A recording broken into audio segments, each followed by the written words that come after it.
गरीब की सुने, गरीब की सोचें और गरीब के लिए जिए।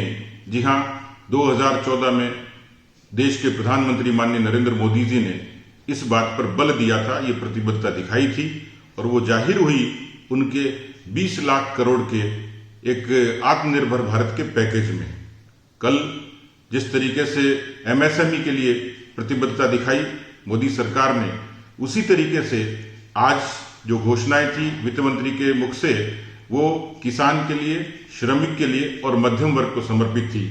ऐसे अब जो 2.5 करोड़ नए केसीसी होंगे जो पीएम किसान के लाभार्थी हैं, लेकिन 2 लाख करोड़ की पूंजी में वो तमाम पशुपालक और मत्स्य पालक भी शरीक होंगे जिनको किसान क्रेडिट कार्ड का लाभ मिलेगा। इसी तरीके से 30,000 करोड़ रुपए नाबार्ड के जरिए, राज्य के सहकारी बैंकों के जरिए इमरजेंसी वर्किंग कैपिटल फंड के रूप में ये काम आएगा किसानों के कल्याण के लिए। इसी तरीके से शहरी तबके का गरीब, उसके लिए 11,000 करोड़ रुपए का एसडीआरएफ के जरिए राज्यों के मार्फत प्रावधान है।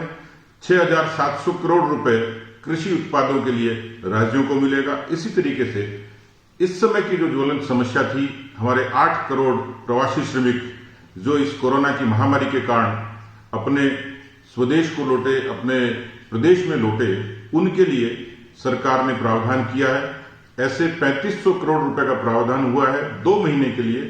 उन सब व्यक्तियों को अपने प्रदेश में अपनी जगह 5 किलो गेहूं या चावल प्रति व्यक्ति और 1 किलो दाल प्रत्येक परिवार के लिए 2 महीने तक ये मोदी जी की सरकार इस पैकेज के जरिए उनको देगी।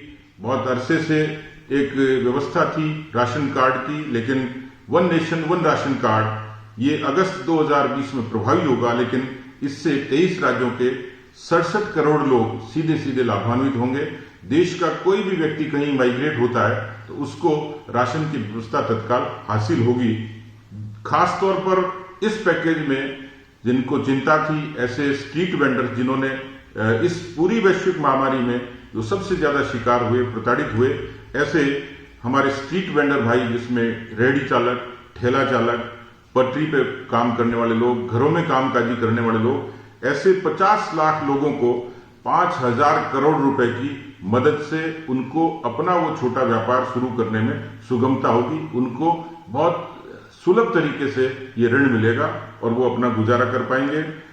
मध्यम आय वर्ग के लोगों के लिए जिनकी आय 6 से 18 लाख के बीच में है, ऐसे लोगों को हाउसिंग के लिए एक योजना के जरिए जिसमें 70,000 करोड़ का निवेश होगा, जो निश्चित रूप से बाकी उद्योगों को, कामकाज को और प्रभावित करेंगे, लाभान्वित करेंगे।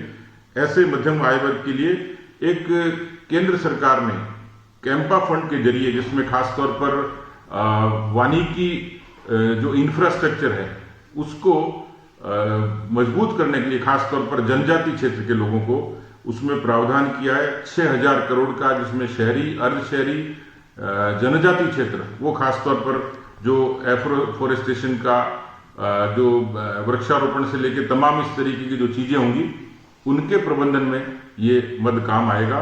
मैं ये मानता हूं कि ये जो दूसरी कड़ी थी पैकेज की, निश्चित रूप से श्रमिकों को, किसानों को, मध्यम वर्ग को एक नई ऊर्जा भी देगा और उनको संबल देगा।